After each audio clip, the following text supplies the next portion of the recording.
Have you ever waited for someone, holding onto a promise like it was the only thing keeping you afloat? I did.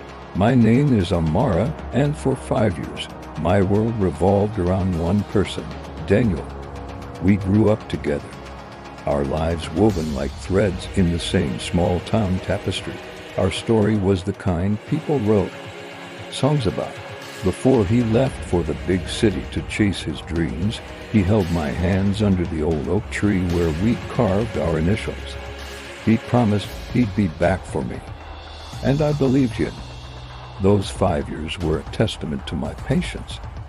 I turned down dates, I put my own dreams on hold, and I lived in a world painted with the colors of our shared memories. Every phone call, every text was a lifeline. I'd trace the letters of his name on foggy window panes, picturing the day his car would finally pull up my driveway. I was building a future for us in my mind, a perfect little life waiting for its leading man to arrive. Friends would gently ask, "Amara, are you sure? It's been so long." But I'd just smile, confident in our love story. My heart was a locked room, and only Daniel had the key. The day he finally called to say he was coming home, my world exploded with joy. I spent the entire week preparing. I bought a new dress, the color of the summer sky. I planned a welcome-home dinner with all his favorite foods. I imagined that hug, the one I'd replayed in my mind a million times, the one that would make the 5 years of waiting melt away in an instant. When his car finally appeared at the end of my street, my heart hammered against my ribs. It was real. He was here. I ran out the door, a smile stretching so wide it hurt my cheeks. But then, the passenger door opened. A woman stepped out. She was beautiful, elegant, and she looked at Daniel with a familiarity that sent a chill down my spine. Daniel walked towards me, his smile not quite reaching his eyes. "Amara," he said, his voice laced with a strange sort of guilt. "This is Chloe, my wife." Wife? The word echoed in the sudden silence. It was a single, sharp blow that shattered the glass house I'd so carefully constructed. The sky blue dress felt ridiculous. The aroma of the dinner I'd cooked suddenly seemed sickening. 5 years. 5 years of unwavering faith, of lonely nights, of whispered promises to the moon, all erased by one word. He tried to explain. He said it just happened, that he met her 2 years ago, that he didn't know how to tell me. His words were just noise, a meaningless buzz against the deafening sound of my heart breaking.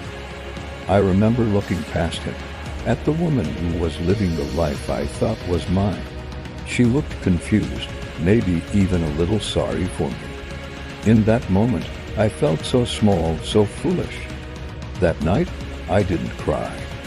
I was too numb. I walked through my house, a museum of my devotion to him. The photos on the wall, the worn-out sweater of his I still slept in, the little trinkets that held so much meaning. I packed them all into a box. It felt like I was burying a part of myself. The days that followed were a blur of emptiness. The town that once felt like home now felt like a cage, every corner holding a memory of him.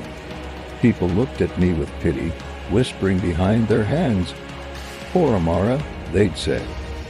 I hated it. I wasn't poor Amara. I was just Amara. One morning, I woke up and looked at myself in the mirror. I saw tired eyes and a face that had forgotten how to genuinely smile.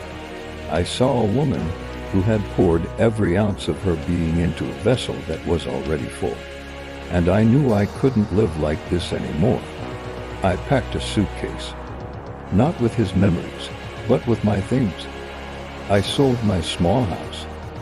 I wrote a simple goodbye note to my parents, promising to call. I didn't know where I was going, but for the first time in a long time, it didn't scare me. It was exhilarating. I bought a one-way train ticket to a city by the sea, a place I'd always dreamed of visiting, but had never dared to go alone.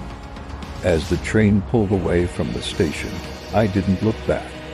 I watched the familiar landscapes of my past blur and fade, and with them, the ghost of the girl who waited. The city was loud and vibrant and wonderfully anonymous. I found a small apartment with a balcony overlooking the ocean. I got a job at a local bookstore, surrounded by stories of 1,000 different lives. I started painting again, something I'd given up because Daniel had thought it was just a silly hobby. I filled canvases with the bold, bright colors of my new life, of the sea, of the sunrise. I learned to be alone, and more importantly, I learned to love being alone. I took long walks on the beach, letting the waves wash over my feet, as if cleansing the last remnants of my old life. I made new friends who knew nothing of my past, who saw me not as the girl who was left behind, but as Amara, the artist who loved bad puns and drank her coffee black. One day, about a year later, I got a letter. It was from Daniel. He wrote that he and Chloe had separated. He said he'd made a terrible mistake, that he realized I was the one all along. He asked if he could see me. The old Amara would have felt a surge of triumph, a flicker of hope. Her heart would have leaped at the chance to have her story rewritten with the ending she always wanted. But I wasn't her anymore. I took the letter down to the beach. I read it one last time, under the setting sun, the sky painted in hues of orange and purple. I thought about the 5 years I'd waited, the pain, the emptiness. And then I thought about the past year, the freedom, the laughter, the joy of discovering who I was without you. I folded the letter, walked to the edge of the water, and let it go. I watched it float for a moment before the tide pulled it under and carried it out to sea. I wasn't angry or bitter. I just felt free. My love story wasn't about waiting for a man to come back. It was about a woman who finally came back to herself. Daniel wasn't the keeper of the key to my heart. I was. I had been all along. And I had finally learned how to unlock it for myself. Sometimes the greatest love story isn't the one you have with someone else, but the one you build with yourself, brick by painful, beautiful brick. If you're out there waiting, I hope you remember to save some of that love for the one person who will never leave you. You. Thank you for listening. Please subscribe for more stories.